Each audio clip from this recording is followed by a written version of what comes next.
Okay, so good morning po sa ating lahat. Morning. Talagang napakalakas ng prayer ni Pastora. Kasi nag-usap kami na sabi ko kapag kakuryente ay ako mag-imisahe paggabi. Tapos kaninang umaga ay nag-run out, kaya sabi ko si Pastora na lang. So, tapos nagsimula yung prayer. Dahil hindi na alam ng Panginoon na i-run out, so balik sa akin. Parang bola, tinapon ko sa kanya ng banda sa akin. Yeah. Okay, so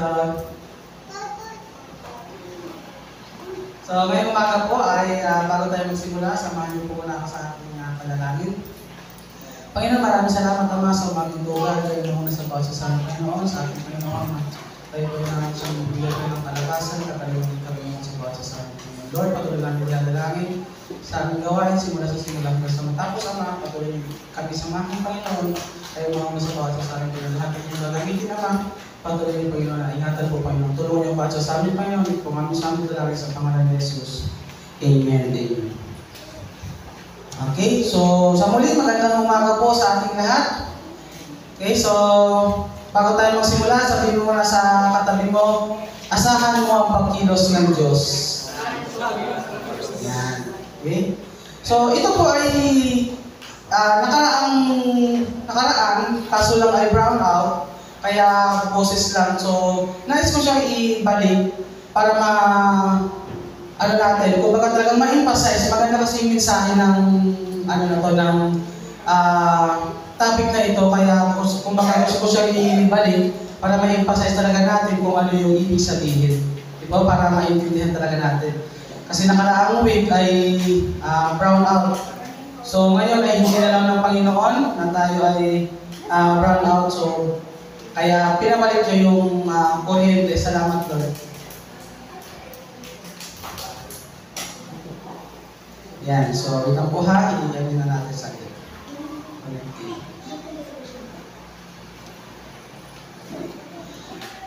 Okay, so ang pamagat po ng ating pag-aaralan ngayong umaga ay asahan mo ang pagkilos ng Diyos. So expect God to move in your life. Diba? So ito po ay ulitin ko nakaraan nating topic, pero nais kong i-emphasize para mabigyan ng diin, kumbaga. Okay, so ikaw ba sa panahon mo bilang tao, naranasan mo naman na kumbaga ano ba yung mga sagot sa panalangin, di ba? Naranasan mo na ba na yung panalangin mo ay hindi pa nagkakaroon ng katugunan? That's why kumbaga unti-unti ka nawawalan ng pag-asa, di ba? So isipin po natin na asahan natin ang pagkilos ng Diyos sa buhay natin. Meron pa akong tatlong puntos. So, expect God to move.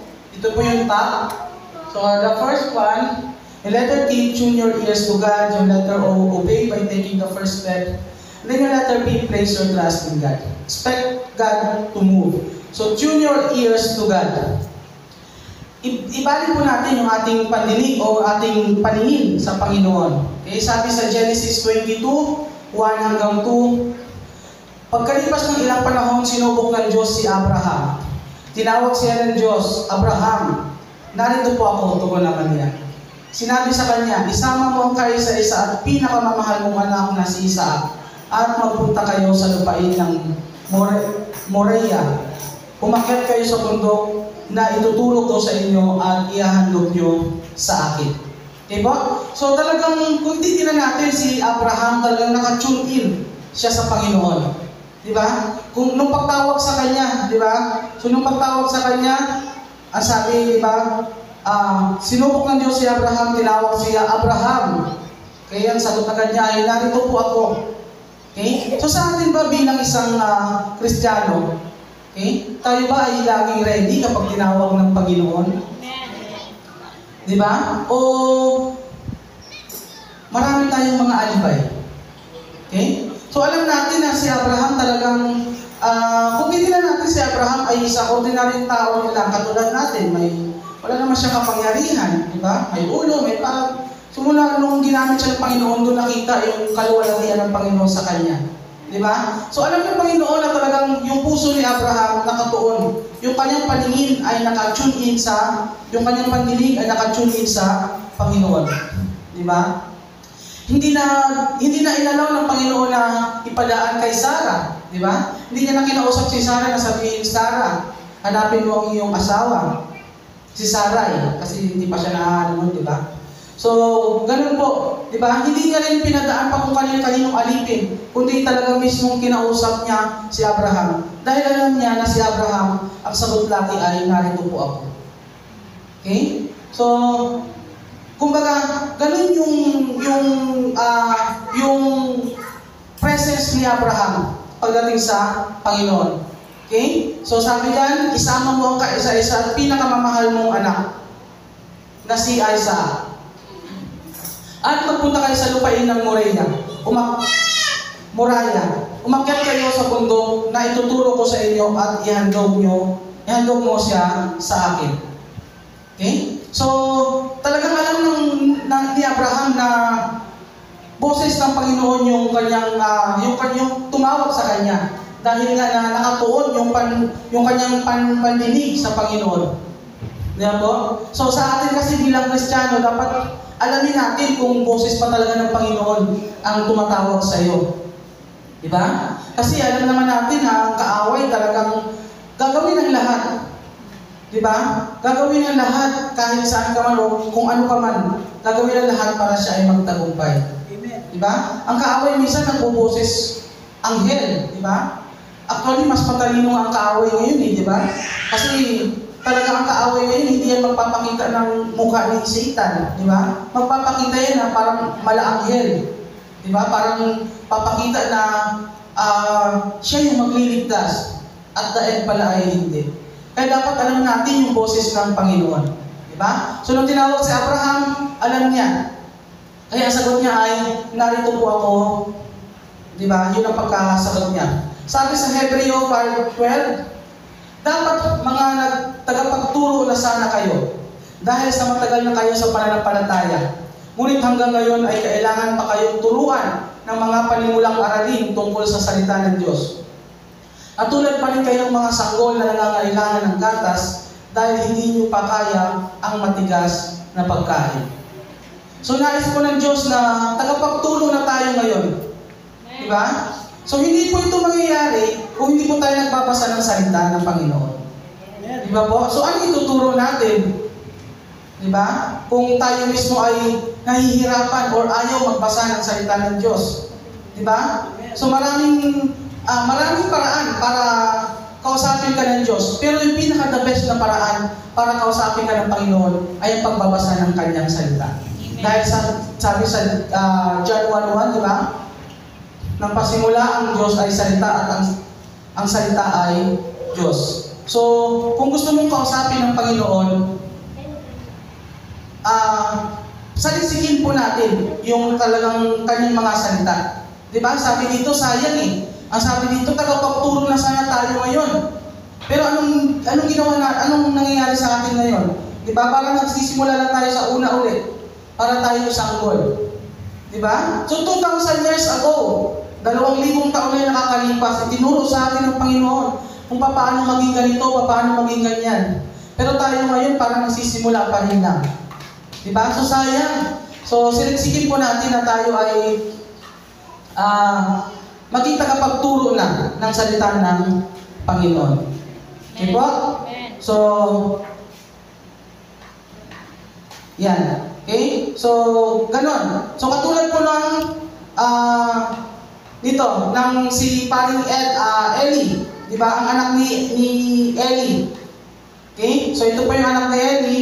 Yan yung dalawang anak niya na kung saan ay, kumbaga, kahit na nasa simbahan ka, kung hindi pa rin naka-tune in yung iyong pandinig sa Panginoon na kaya ni Abraham, ay maaari ka pa rin mawala o parusahan. Di ba? Kaya ng anak ni Eli. So kung iisipin natin, simula sa simula, yung anak niya nakikita na, ay, ganito pala yung ama ko. Di ba? High priest kasi si Eli noon. So naglilingkod din sila sa templong, sa banal na templo. Okay? Pero sabi sa 1 Samuel, bilang katunayan nito, sabay na mamamatay yung mga anak mong sina Hofni at Phinehas. Okay? So ito po yung anak niya na kung saan hindi sinusunod yung hindi naka-tune in sa Panginoon yung kanilang mga taina. Okay? So yan po yung mga handog, imbis na ialay, kinakain nila. Diba? So yung mga babae na nilingkod sa banal na templo ay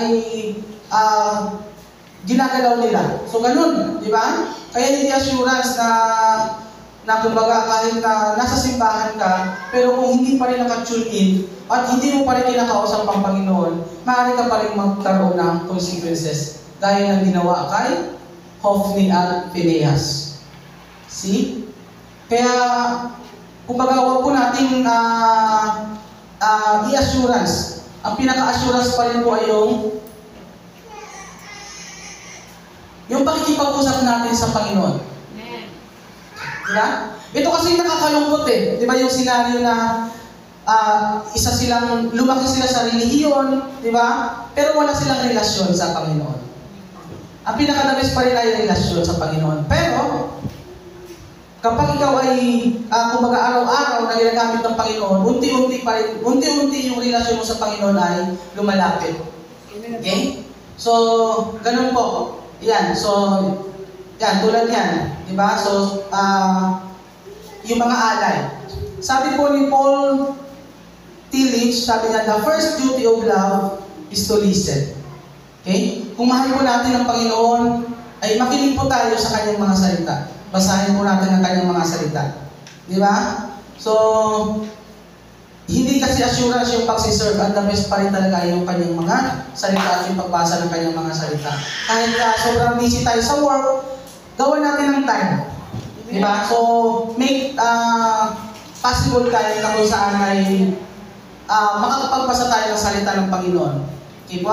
So, number 2 po, obey by taking the first step. Ito na. So, hakbangan po natin. Kapag yung naka-tune in tayo sa Panginoon, hakbangan po natin. Okay? Sabi sa Genesis 22:3, kinabukasan maagang bumangon si Abraham at nagsibak ng kahoy na gagamiting panggatong sa handog na susunugin.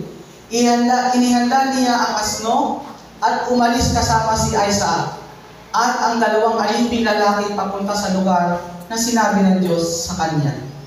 Okay? So grabe po, di ba? Talagang hindi nakatubili si Abraham. Excited siya. Di ba? Alam niya in the first place, alam niya na si Isaac ay iaalay.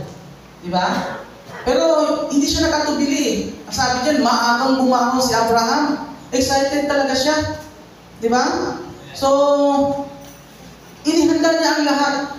Okay? Inihanda niya yung kahoy, tapos yung handog na susunugin, pagkatong para sa handog na susunugin, tapos asno, tapos yung kanyang yung dalawang aliping lalaki. So talagang excited yung Panginoon. Si Abraham na sundin yung sinabi ng Panginoon. Sabi sa Genesis 22:5, kaya sinabi ni Abraham sa kanyang mga alipin, bantayan ninyo rito ang asno at kami na lamang ng bata ang aakyat sa bundok. Sasamba kami sa dako roon at babalikan namin kayo. Okay? So grabe po yung first step na ginawa ni Abraham. Diba? Hindi siya nag-alibay na habang naglalakad sila, diba, na pwede na sabihin na pag-akyat nila sa bundok ng Moriah, pwede na sabihin kasi na, Lord, sorry, naiwan ko yung panggatong. Sorry, naiwan ko yung kutsilyo. Hindi. Hinanda niya talaga lahat. Tinignan niya. Siguro may checklist siguro si Abraham ito. Ito na ba yung gatong? Check. Ito na ba yung kutsilyo? Check. Di ba? So, nandito na ba yung panghandog? Check. Di ba? So, talagang sinecure niya lahat by making the first step. Okay? So, at kumbaga, sa salita niya yun, sasabi dito na, bantayan ninyo rito ang asno at kami na lamang ng bata ang aakyat sa bundok. Sasamba kami sa dako roon at ito po yung pinaka talagang naano ko dito. Babalikan namin kayo. Matindi po talaga yung faith ni Abraham. Diba? So, alam niya na ihahandog si Isaac. Pero, Ang sabi niya sa kanyang mga alipin, babalikan namin kayo. Malinaw na malinaw po ang salitang namin na ibig sabihin ay may kasama sila. At yun ay si Isaac. Diba? So alam ni Abraham na bubuhayin yung kaisa-isa niyang anak. Bakit? Dahil simula pa lamang ay pinangako na sa kanya ng Panginoon na pararamihin. Kaya alam niya na hindi kukunin ng Panginoon si Isaac. Pararamihin ang kanyang lahi, di ba? Kasing dami ng mga bituin sa langit at buhangin sa dalampasigan. Okay? So ganun po. Kaya pinanghawakan niya yung pangako ng Panginoon. Okay? So, sabi sa Genesis 22:6, ipinapasa ni Abraham kay Isaac ang kahoy na panggagong. Dala naman niya ang apoy at patalim at magkasama silang lumakad. Okay po? So talagang intentional talaga na ginawa ni Abraham na, Lord, gagawin ko ito. Wala akong pwedeng maging alibay. Dadalhin ko ang panggagong, patalim. Di ba? So sa atin po bilang isang Kristiyano, kapag tinawag po tayo ng Panginoon, okay, ano ba yung mga nagiging alibay natin? Ay Lord, hindi mo na ako magsisimba kasi wala akong maayos na damit. Lord, hindi mo na ako magsisimba kasi walang pagkain bukas. Magugutom ang pamilya ko bukas. At sabi ng Panginoon, di ba, huwag mong isipin ang araw ng bukas. Okay po? Diba, hinalintulad na tayo sa isang ibon. Hindi naghahasik o naging ibon, pero pinapakain sila ng Panginoon. Nabubuhay sila. Sa atin po ba, ano yung mga nagiging alibay natin? Ano ba yung nagiging excuses natin kapag tinawag tayo ng Panginoon? Na anak, gawin mo ito, hakbangan mo ito. Diba? Lord, paano ko hakbangan yun eh? Paano ko gagawin yan eh? Wala nga kami panimula. Diba? Paano kami makakabili ng materyales? Wala nga kami kahit 5 duling. Kahit saan, hindi ka makakakita talaga ng 5 duling. Taong duling, makakakita ka. 5 duling. Pag nakakita ka nun, bilhin ko sa'yo ng 1,000. Ngayon, piso mo. Tapos pabenta ko kay Boss Toyo, huwag ka mas mahal. Kasi bibihira yung 5 duling. Di ba? Ginawa mong duling si Jose Rizal. Kung hindi ka pinalaan ng pamilya ni Rizal. Di ba? So ano ba yung mga nagiging excuses natin? Hakbangan po natin kung tayo po ay pinapahakbang ng Panginoon. Di ba? Si Moises, kung hindi humakbang ang mga Israelita palabas ng Egypt at hindi nila naranasan ang miracle ng paghati sa dagat. Di ba po? Okay? Kung hindi sila naghakbang, di ba? Hindi nila mararanasan. Kasi na-sandwich na sila dun eh. Nung panahon na yon. So, nung paghakbang nila, biglang natuyo, di ba? As in, natuyo talaga. At nahati ang dagat na parang pader. Imaginin mo, ang lalim ng dagat na yan. Kasi ang pagkasalaysay sa Biblia, parang pader, yung dalawang parang wall. So, imagine mo yun kung gaano kataas ang pader. Hindi yan yung dagat lang na tubig lang na hanggang bubong-bubungan, hanggang tuhod. Di ba? So, talagang malalim at talagang malulunod. Lahat, lampas tao yung lalim. Okay? So, ganun po. Di ba? Hinakbangan ng mga Israelita. Okay? So, si Haring David, kung hindi humakbang si David papunta sa lugar na labanan ay hindi niya mararanasan ang pagkilos ng Diyos. Di ba? Na talunin niya ang higanting si Goliath. Okay po? So, hakbangan po natin. Di ba? Kung si David, kung hindi siya naglakas loob na siya ilalaban, kasi nga alam niya na ang kanyang kakampi ay mas malaki kay Goliath. Di ba? So, alam niya na, Lord, kayong bahala. Okay? So, talagang, kung titinan nga natin, ang nagpatumba talaga kay Goliath ang Panginoon eh. Di ba? Hindi yung bato ni David. Kasi kung bato ni David, dapat ang bagsak niya ay patalikod. Kasi usually naman talaga ang response ng tao kapag ginanon ka sa noo, so patalikod ang tumba mo, di ba? Kapag tinamaan ka sa noo. Pero ang tumba niya paharap eh. Di ba? Paharap. Inalo siya ng Panginoon sa likod. Di ba? So ganun po. Hakbangan po natin. And kung hindi humakbang ang Panginoong Hesus papunta sa Golgotha, ay hindi siya mabubuhay muli. Okay po? So, hindi mapapago ang Panginoon, hindi may papakita yung kaluwalhatian niya. Di ba? So, minsan, madalas natatakot tayo humakbang. O kaya masyado tayong, kumbaga, dyan na lang sa comfort zone natin. Ay Lord, okay na ako dito. Kahit pa paano, kumakain na rin ako. Di ba? Ay Lord, okay na ako dito. Kahit pa paano, nakakamiryenda na rin kami sa isang araw. Paano kung tinawag ng Panginoon, anak, hakbangan mo yan, anak, at ipapakita ko sa iyo. Di ba? Okay naman, minsan kasi tinatamad tayo, Lord, sa sunod na linggo na lang ako mag-attend. Kasi, brand out, hindi ako nakaplansya. Ay, kung sa sunod na linggo, brand out ulit. Di ba? Tulad ka kanina.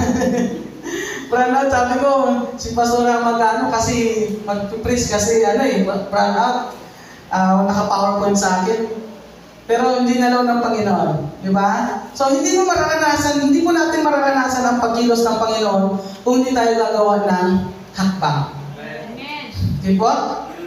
Hindi po tayo gagawa ng hakbang. Tulad po ng isang tao, di ba? Na siya ay, ito po isang kwento na kung saan isang tao ay napunta sa isang disyerto, sa isang lugar na walang katubig-tubig. Uhaw na siya. Di po? Pero humakbang siya hanggang sa nakatagpo siya ng isang poso na kung saan ay nandun yung tubig. So kung nanatili lang siya doon, ay wala. Di ba? So, ayan po ang sabi dyan, si Abraham ay isang karaniwang tao lang, pero meron naman siyang extraordinary. Pero meron naman siyang extraordinary na pagnanasa na magtiwala lagi sa pangako ng Panginoon. Okay? So, ayan po, humakbang po tayo. Gaya po ng isang ng mga alipin na may sakit sa balat. Sabi ng Panginoon, pumunta kayo sa pari, ipasuri ninyo kung kayo ay may sakit. Nung pagsabi ng Panginoon na pumunta sila sa pari, hindi agad sila bumaling. Doon sa Biblia, ayon sa Bible. Nung humakbang sila papunta sa pari, doon lamang po nagsimula na naghilom yung kanilang mga sugat. At sinabi ng pari ay kayo'y magaling na. Diba? Kung mababasa po natin sa Lumang Tipan. Okay? So, ganun din po. Dito. Hindi sila makakatawid sa Ilog Jordan kung hindi sila humakbang. Diba? Pag hakbang nila, biglang natuyo yung tubig sa Ilog Jordan. Diba? So doon po natin mararanasan yung miracle ng Panginoon kapag tayo po ay humakbang. Sabi sa Joshua 3:14-6, paglusong ng mga pari sa ilog, huminto agad ang pagdali ng tubig. Ibig sabihin, paghakbang nila po, naipon ang tubig sa malayo, sa lugar na tinatawag na Adam, isang bayan malapit sa Zaretan. Walang tubig na dumali papunta sa dagat na patay. Kaya nakatawid ang mga tao sa lugar malapit sa Jericho. Yan po, di ba? Pagtawid nila, talagang natuyo yung tubig. Paghakbang nila. Grabe, di ba? Grabe yung miracle ng Panginoon.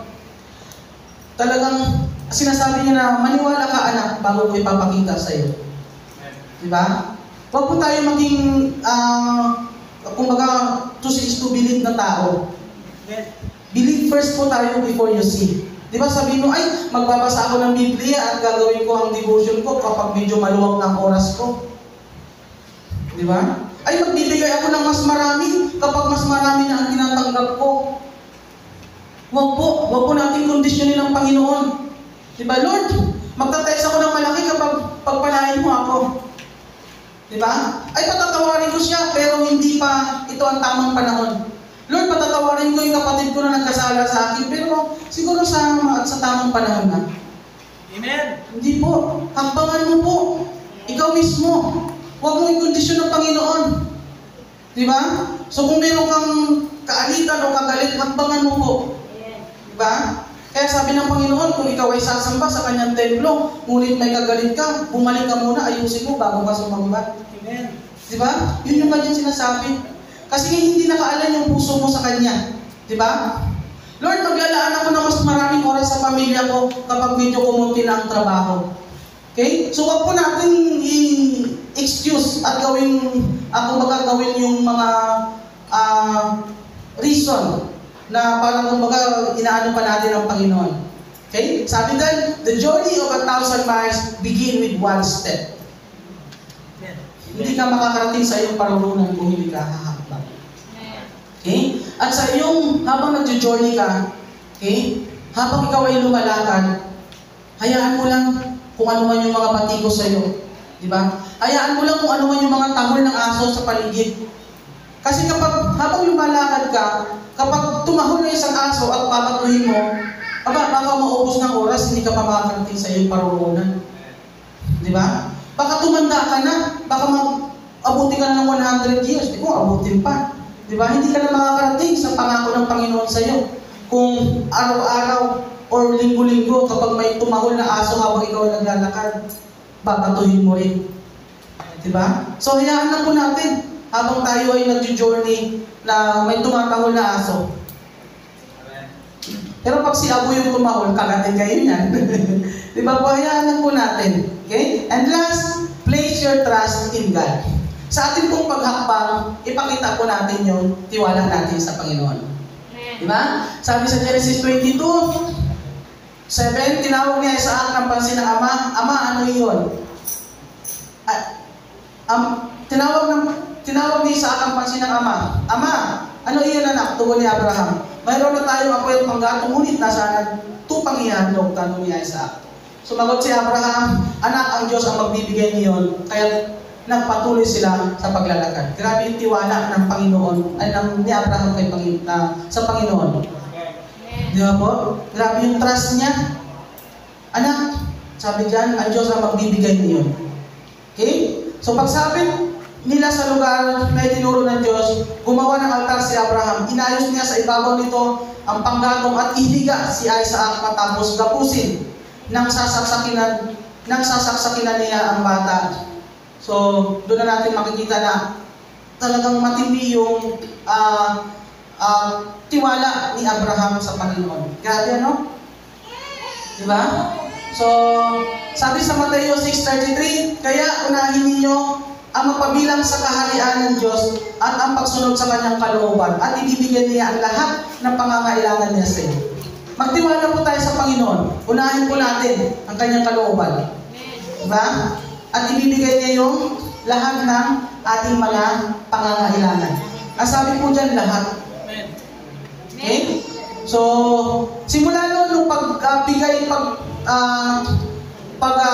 hanggang sasaksakan ni Abraham si Isaac, talagang pagkatapos ng pangyayaring iyon, kung babasahin natin tuloy-tuloy, talagang pinagpala na ng Panginoon si Abraham. Napatunayan na ng Panginoon na, anak, talagang ang tiwala mo ay sa akin. Tayo po, bilang isang Kristiyano, saan po tayo nagtitiwala? Kanino po tayo nagtitiwala? Sa Panginoon. Okay? So saan po natin binabigay yung ating trust? Sa ating po bang pamilya? Sa ating po bang kapitbahay? Sa ating po bang mga pangangailangan? Kasi sabi po dito, unahin natin siya at lahat ng pangangailangan natin ay ibibigay at pagkakaloob niya. So yun po yung sikreto kapag inuna natin ang Panginoon. And last, sabi po sa Kawikaan 3:5-6, magtiwala ka ng buong puso sa Panginoon at huwag kang manalig sa iyong sariling karunungan. Alalahanin mo ang Panginoon sa lahat ng iyong ginagawa at ituturo niya sa iyo ang tamang landas. Okay? Kapag nagtiwala po tayo sa Panginoon, ituturo niya sa atin ang tamang landas. Diba? Kaya po na isang kwento ng isang bata na nasira yung kanyang manika, pero sabi niya sa nanay niya, Nay, pagbalik ni Papa, ipapaayos ko ito sa kanya. Pero sabi ng nanay, hindi niya maayos, anak, kasi mismong makina na yung sira ng manika na yan. Pero sabi ng kanyang anak, Nay, hindi po, aayusin po ito ni Papa. Pagbalik niya, maayos niya ito. Ang ginawa ng ina, tinawagan niya yung kanyang asawa na hindi mo na maayos ang laruan. Okay? Kasi nga talagang sira na kung isipin natin. Pero ang sabi ng asawa, sige, bibili na lang ako ng bago, ng manika na pareho niya. Kung tingnan natin yung tiwala ng bata sa ama, matindi. Alam niya na kapag bumalik ang ama, maayos at maayos niya po yun. Diba? So ganun din po yung tiwala natin. Okay? Ganun din po yung tiwala natin dapat sa Panginoon. Na alam niya kapag nagkaroon tayo ng, kumbaga, meron tayong mga nasira, alam natin na ang Panginoon ay kaya niyang ayusin. Diba? So, ipagkaloob po natin yung tiwala natin sa Panginoon dahil ang lahat ng iyon ay ibibigay niya sa atin. So, expect God to move. First, tune your ears to God. Then, obey by taking the first step and place your trust in God. So, magkakaroon ka po ng pagpapala sa iyong buhay. Asahan mo po ang pagpapala at malaking pagpapala sa iyong buhay kapag ang tatlong ito ay iyong isinabuhay. So, samahan niyo po ako sa aking panalangin. Panginoon, maraming salamat, Lord. Patuloy niyo kami sinamahan sa umagang ito, God. Patuloy niyo kami tinuruan, Panginoon, na lagi namin ibaling ang aming paninig sa inyo, God. Na lagi namin, Panginoon, ituon ang aming paninig sa inyo, God. Salamat, Panginoon, na tinuturuan mo kami, Panginoon, na humakbang, Panginoon. Dahil sa aming paghakbang, Panginoon, doon namin makikita, Panginoon, ang inyong miracle, Panginoon. Kung paano kayo tumugon, Lord, kung paano kayo mag-provide sa lahat ng aming pangangailangan, Ama. Lord, maraming salamat, Panginoon, dahil patuloy niyo kami tinuturuan, Panginoon, na sa inyo lamang namin, Panginoon, ilagak ang aming tiwala, Panginoon. Hindi, Panginoon, sa tao, Panginoon, hindi sa mundo ito, God, hindi sa material, Panginoon, kundi sa inyo lamang, Panginoon. Dahil alam namin, Panginoon, na kapag inulan namin kayo, Panginoon, sabi sa inyong salita, O God, sa Matthew 6:33, Panginoon, ipagkakaloob niyo, Lord, ang lahat ng aming pangangailangan. Maraming salamat, Ama, dahil ito ay aming pinangahawakan, O God. Thank you so much, Panginoon. Ito po aming samong dalangin sa pangalan ni Jesus. Amen. Morning po sa atin.